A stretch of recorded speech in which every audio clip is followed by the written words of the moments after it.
Good evening. I'm Shamesa Rahman, and you're watching PTV World. Pakistan continues to say that it wants peace, and India continues to be belligerent, not just the Indian politicians, but the Indian media included. We are going to discuss that in today's show, but I actually would like to quote something from Fahad Hussein's article today in the Tribune, which is called Delhi in Disneyland. And I think it's a very apropos quote to start with. He says, in a span of 1 week, India dropped its payload, its military reputation, and its moral standing.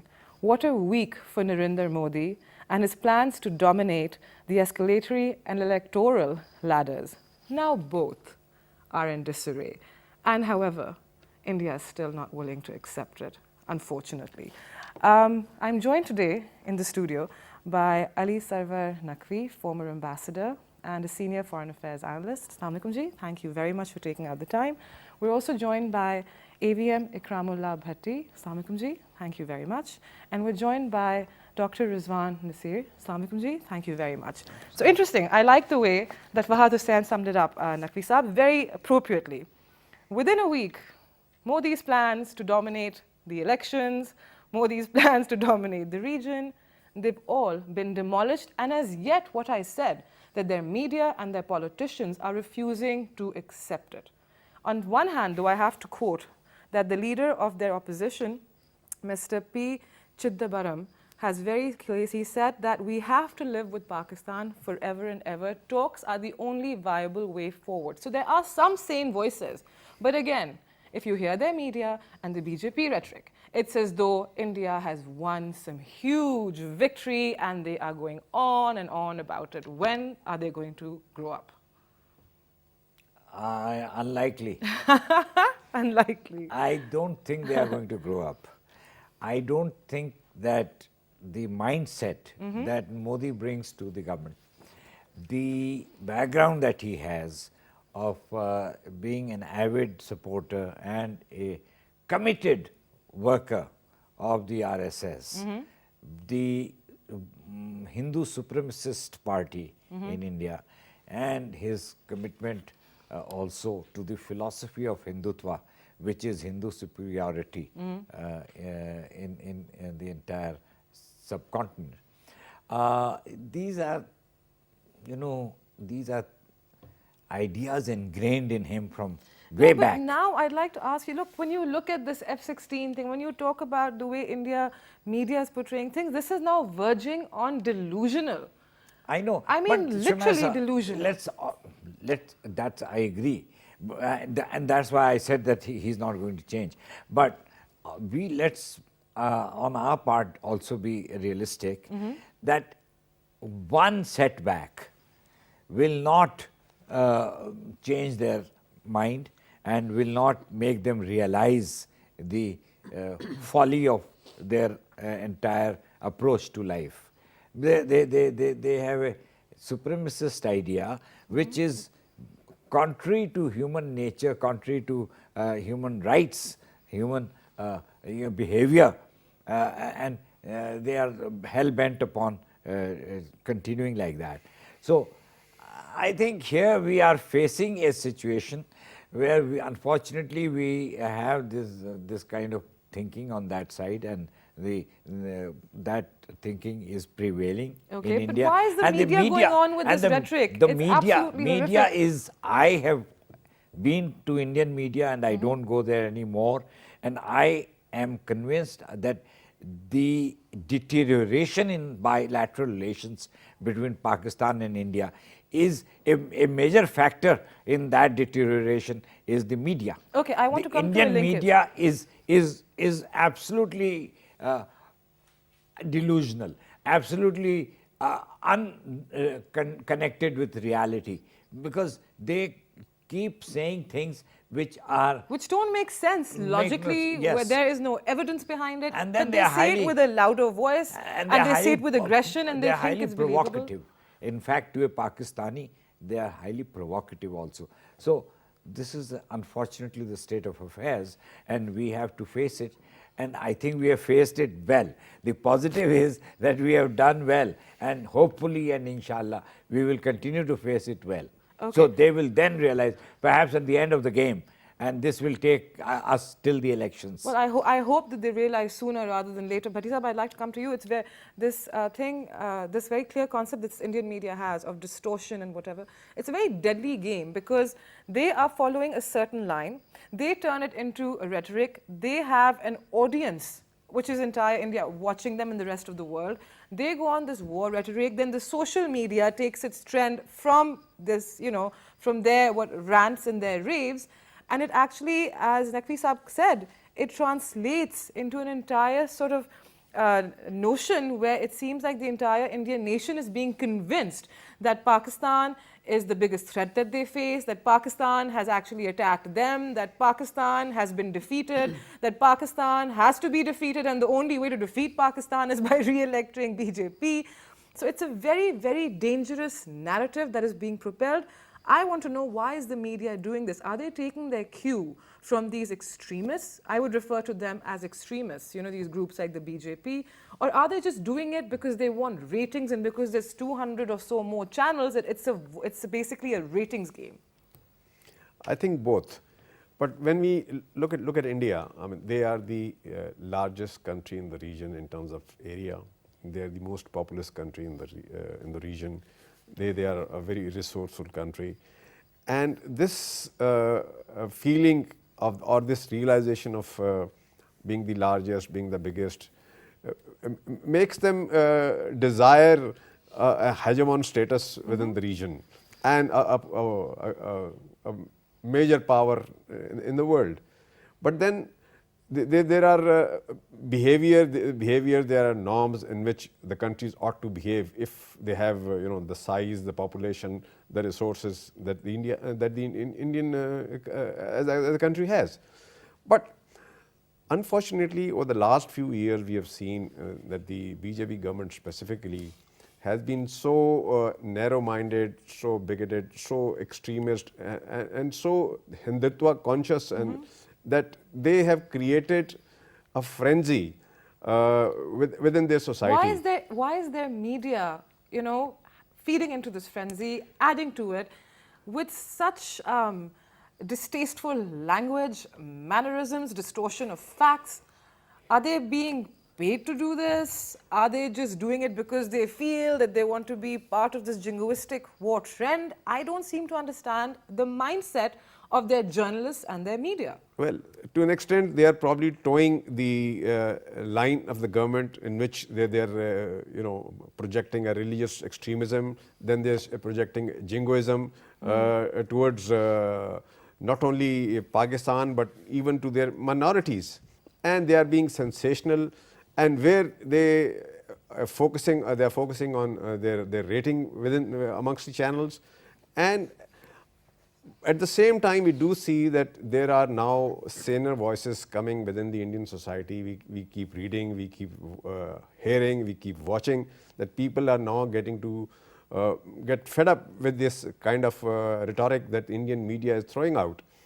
And I think they are going to get a feedback from within their society, even from overseas, which I think over time they will realize that this is not going to take them anywhere. And in fact, it's going to be very detrimental for the society and for India as a country within the region and the world. Because by towing this line, I think they are going to create very sharp friction within the society, which is going to add Their to a lot of... society already is not on the same page. I mean, in Pakistan, at least if you see, our politicians, our civil society, our media is on the same page when it comes to Indian aggression. When you look at and when they say we want peace, when you look we at don't see it on the Indian side. When you look at Hindutva per se, then Hindus make up around 50% of the population of India, and the rest are other minorities. And we have seen now of late, the minorities are now getting together. Just the other day, there was a gathering of the Dalits and the Muslims. Yes, I did. I actually saw that, and I thought it was very refreshing. Yes. For the Dalit leaders to turn around and tell their fellow brethren, they said, what, don't buy into this rhetoric. Don't think that it's okay to attack Muslims. Don't. It was quite remarkable. So that is what is that is what tells us that there are saner elements, there are saner minds, there are saner voices within India who are realizing this, and there is a move now which I think is going to gather strength and ultimately influence the Indian media. That maybe it takes time, but I think it's going to take effect, because they are a very large number. Almost half the country is not Hindu. Okay. So that is going to matter. Okay, that's going to matter, but I want to come to this as, the whole world, Dr. Rizwan, the whole world is talking about this gesture of the Prime Minister of Pakistan, and I would say of the Pakistani nation, in the release of the Indian prisoner. And they are saying it is a very good overture towards peace. On the Indian side, it's taken as a sign of weakness on Pakistan's part. I'd like you to answer that, but to this I would also like to add a quote from this article that I had mentioned earlier in my report, and it says that we saw India's politicians and media people obsessing about Pakistan. To them, Pakistan was a carpet under which they could hide their own dirt and perhaps their insecurities too. And that, I think, is a very good summation of what's going on the Indian side. They can't even acknowledge or say, thank you. In fact, I was watching an interview with one of the Indian anchors, Barkha Dutt, and she was interviewing Dr. Faisal, who is actually an Indian, who went ahead and praised this move by Imran Khan, and he said that the Prime Minister of Pakistan should be given the Nobel Prize. And her first question to this man, this gentleman, was, "Were you joking?" And he said, "No, I was not joking." And then she went as far as to say that, "I can understand you appreciating this gesture, but for you to go so far as to say this about a country which caused the Pulwama attacks and hence was the reason that India had to go in." Right. I mean, look at this. All right, Shamasa, I'll begin with one point that, look, the leader is not that person who is pushing towards war. The leader is the one who actually avoids a war. And that is what Imran Khan, Prime Minister Imran Khan, proved him. And he is a great leader, not Pakistani says, international community is acknowledging, because most of the Indian people don't know what are the consequences of a nuclear war. Even this time when there was intrusion in Pakistan, the jets came, internationally the people were so much concerned. Yeah, I was following on social media, on media, they were saying, if Pakistan retaliates in tit for tat fashion, what would happen? Pakistan restrained. When Pakistan restrained, it was like a very responsible behavior. Look, the common people in India, they don't know. And Indian Prime Minister Modi is unfortunately bagging his ballot. He's just motivating people, and you use the word extremist. Yes, that class who is so frenzy with that we should go to war with Pakistan, they don't know what would be the consequences. I would say Prime Minister Imran Khan was pivotal in avoiding war. Secondly, our armed forces. Our armed forces, they were so professional.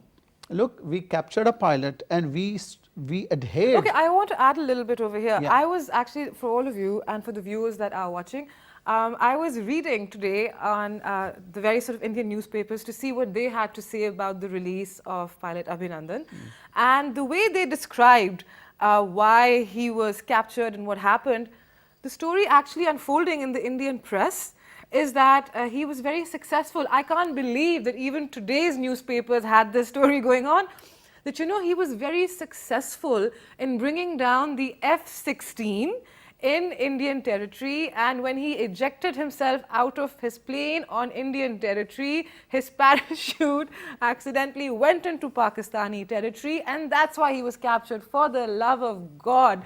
Now when the whole F-16 story has been disputed and it's been discussed and done to death, they're still talking about this? Yes. I mean, this is, I don't even have words. They assert a false narrative, and they are continuing on that assertion. Do they get some line from the Indian? I think so. I think so. From Yes, the Indian from the MEA, military the intelligence. This is and what the Ministry of External Affairs, because that is routed through the MEA. Okay. And their external affairs of the. So they're given this line that this is your state policy here. Please stick to the story. Well, yes, in their own different ways, they have to say the same thing. Now, the point is that they do not state facts as they are, that 2 of their aircraft were shot down, and the pilot of one aircraft was taken prisoner and then handed over back to them because that is humane treatment of a prisoner who is taken in enemy territory. So I think AVM would know about the aircraft and how this happened.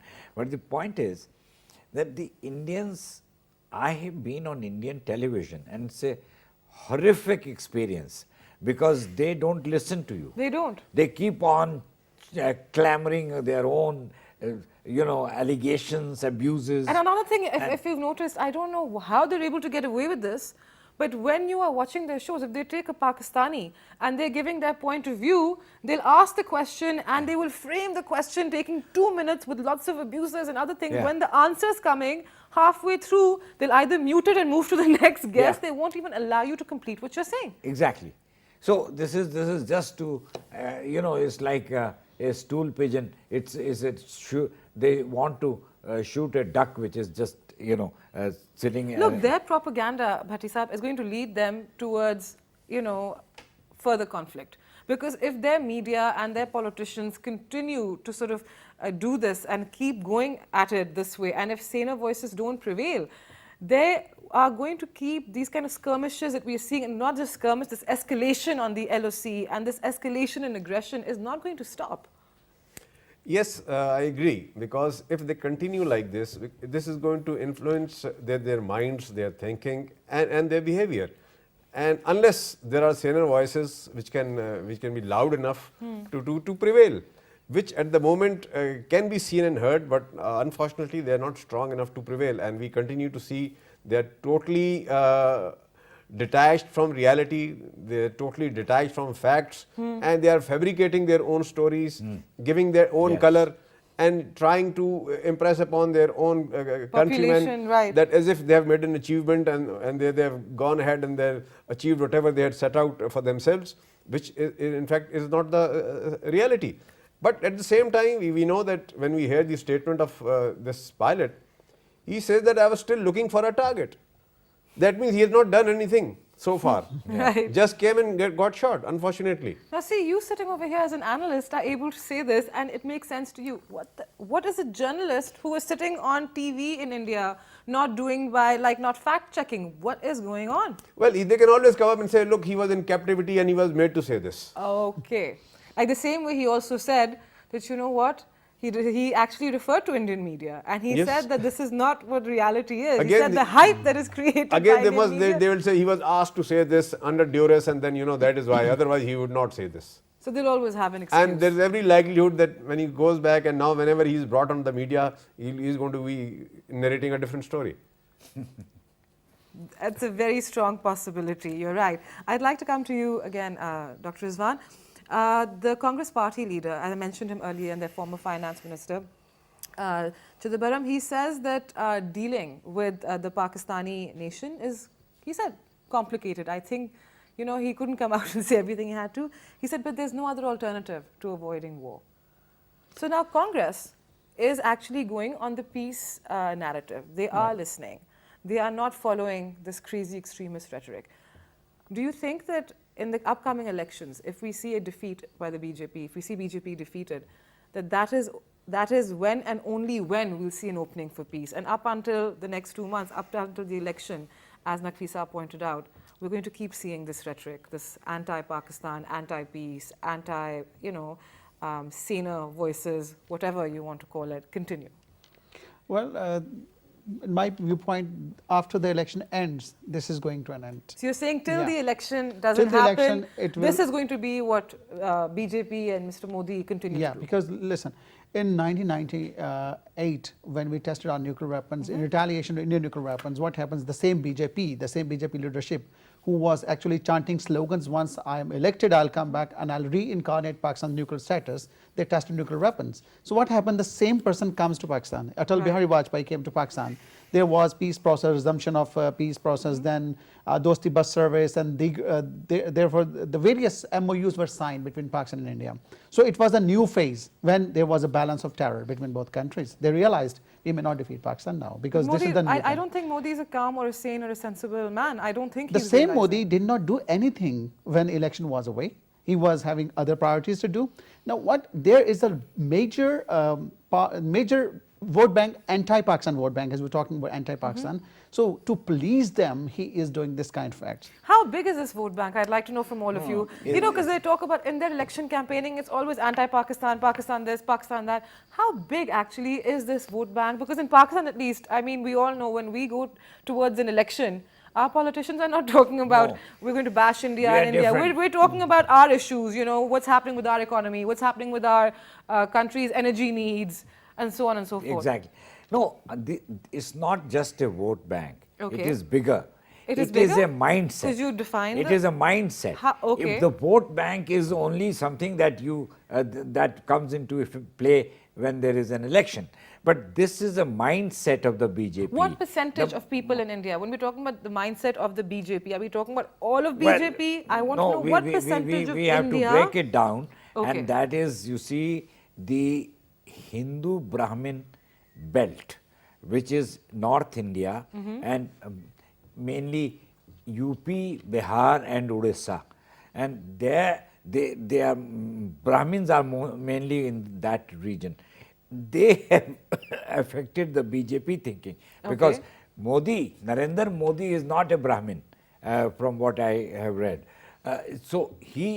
But he's a Hindu of a lower caste than a Brahmin, and they also follow the Brahmin line.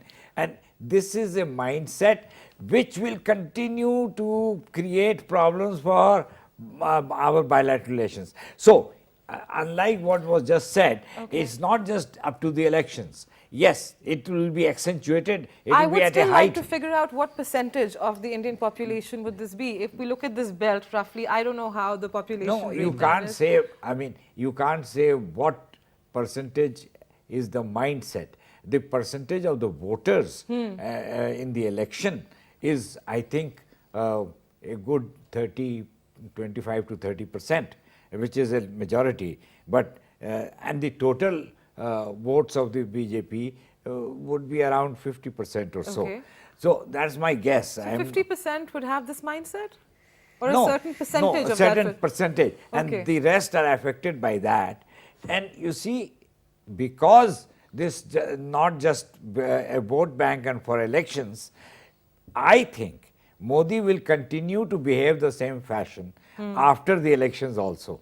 Okay, so but at least he won't be in a position of power to do something. Well, I Or, hope or he could play no, a very I hope detrimental he gets role by a putting pressure on setback. the government that comes in and saying, well, your stance is too soft. Yeah, I hope he gets a big setback in the elections. In that case, he might come to his senses, as it were. I don't think so. But I highly the doubt point it. I is think the that man needs to be at the removed from- moment, this is what we are facing, because this was in the making since a long time.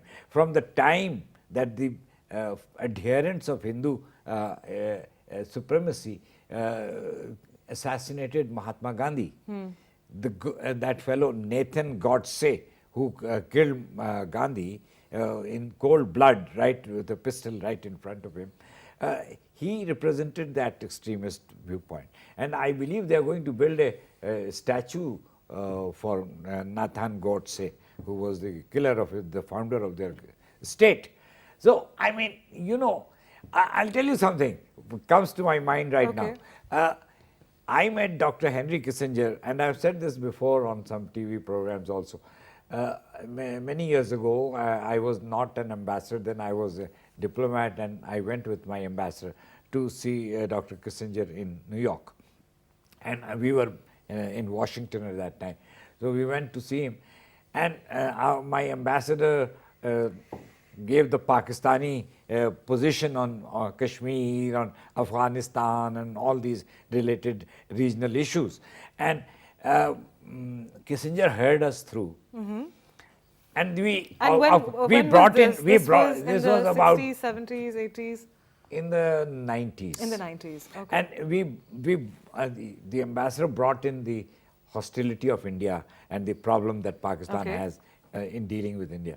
So, Dr. Kissinger, wise old man, he said, you know, you talk about India, you are a weak and a small state compared to that state, because they are much bigger than you, they are stronger than you.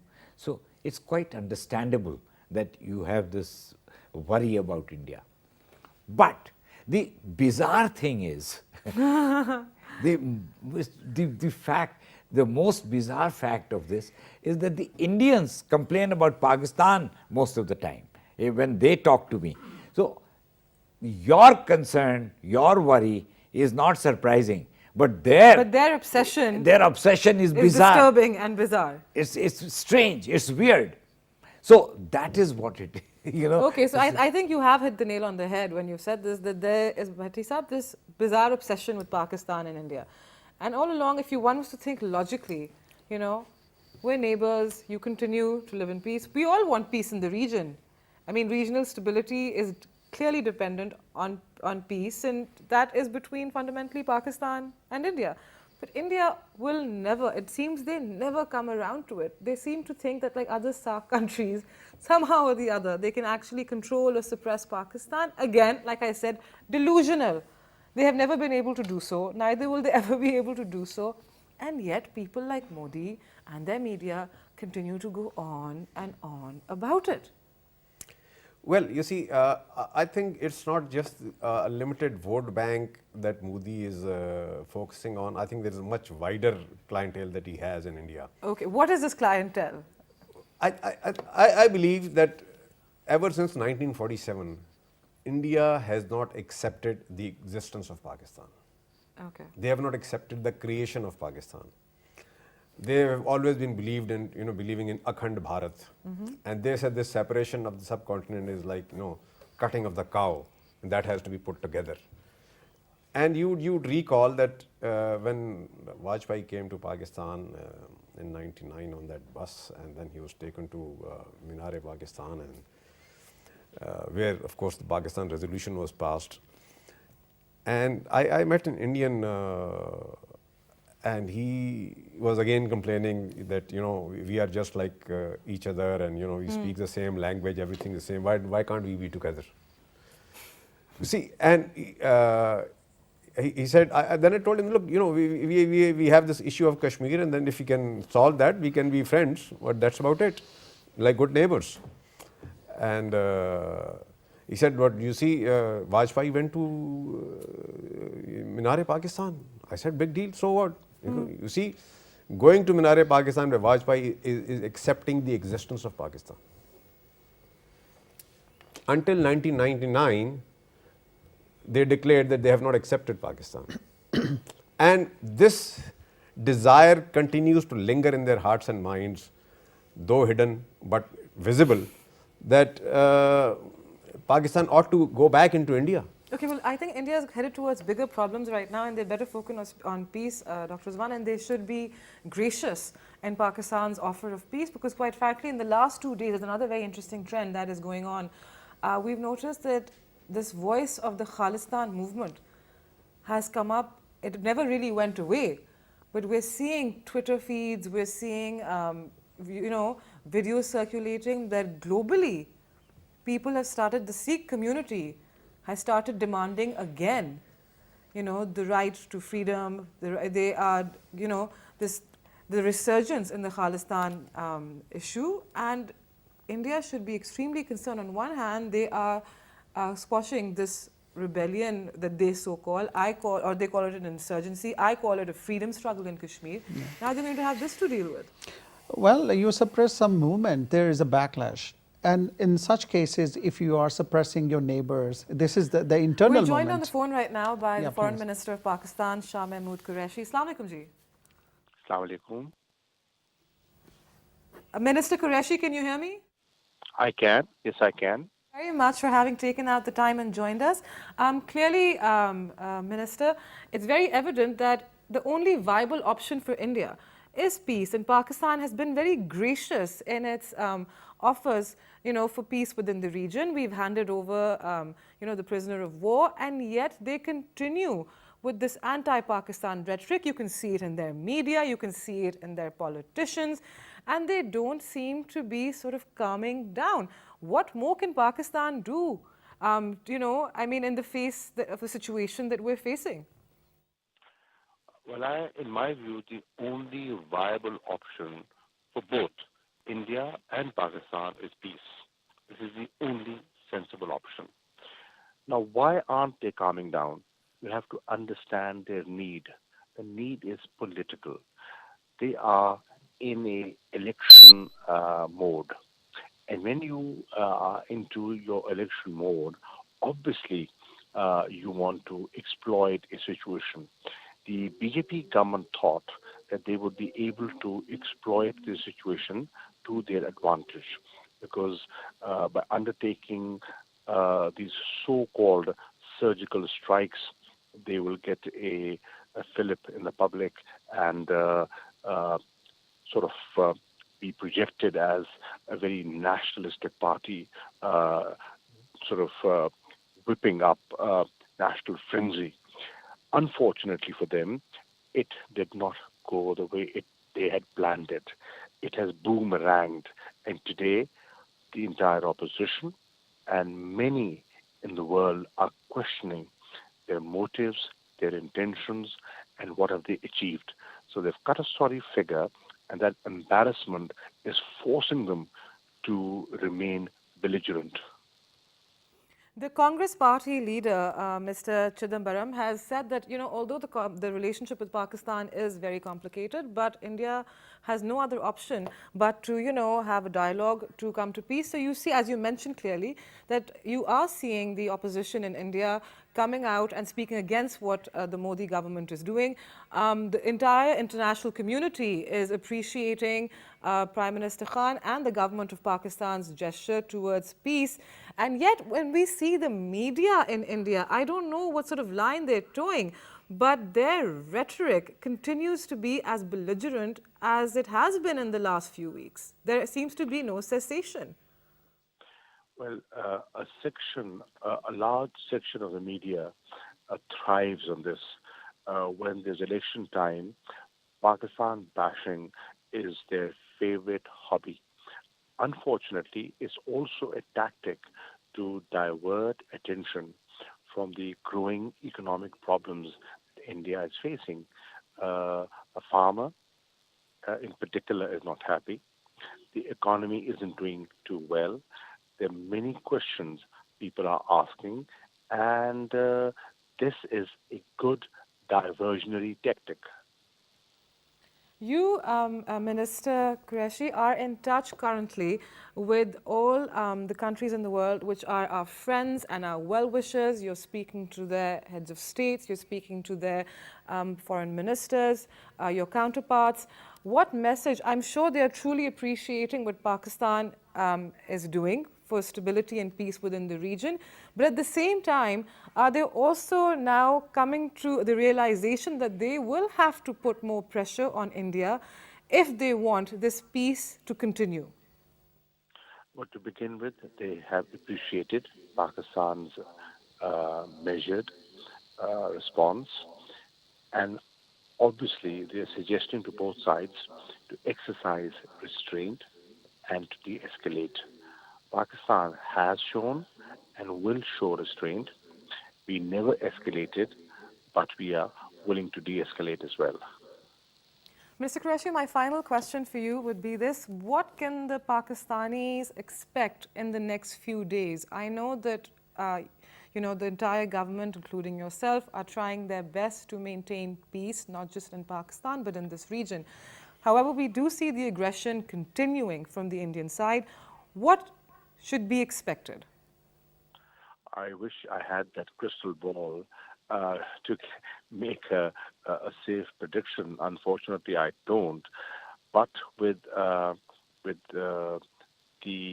Modi government, BJP government, you cannot you can expect anything. They are unpredictable, they are erratic, and they can get up to anything. Thank you very much for having taken out the time and joined us. Coming back to our panel, I think the minister was very clear in what he said. He said, I wish it could be predicted, but these people are highly erratic, highly unpredictable, so it's difficult to say what we can expect from their side. Yes. So that means, again, you know, we're doing our best, but it's all up in the air as far as the Indian side is concerned. It's on the whims and fancies of Mr. Modi whenever he decides he needs a boost in his electoral campaign. Well, time to, you know, bash Pakistan again, time to, you know, to try to make another incursion into our territory. Dr. Rizwan, I'm sorry, I'll come to you because you were talking when we cut to Mr. Qureshi. Yeah, actually, after this, Indians, they are exposed to international community, internationally, especially United States of America and the European partners. They're always praising India as the largest democracy. India wants peace. This is Pakistan is the troublemaker in the region. Now this is totally exposed to them. Now you see. But will they act upon it? Well, This is why I asked the foreign minister. I said, listen, I'm sure you're talking to our friends, you know, our well-wishers. But are you communicating to them that they need to put pressure on India to stop this? Because they might be aware now.